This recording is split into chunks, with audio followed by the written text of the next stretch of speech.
हाल चलो करो सारे काम करो भाई हर बदल 10-20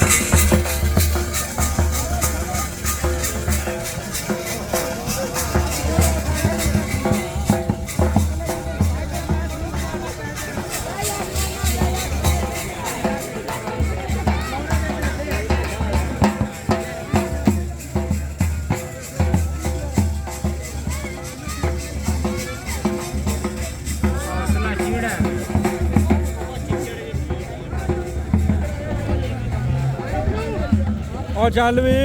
हेलो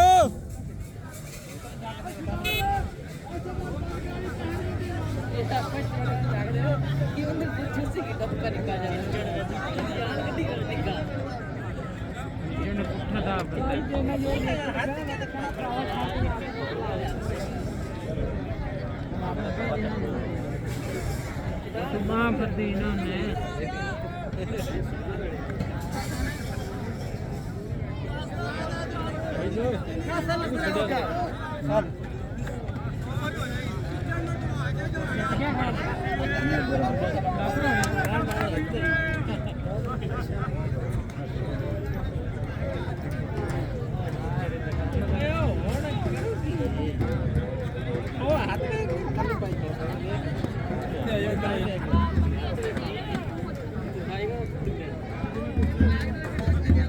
पलटी देनी है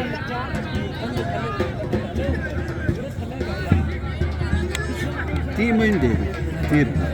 अजय नहीं हुई तो अजय लान पास हो रही कुछ भी नहीं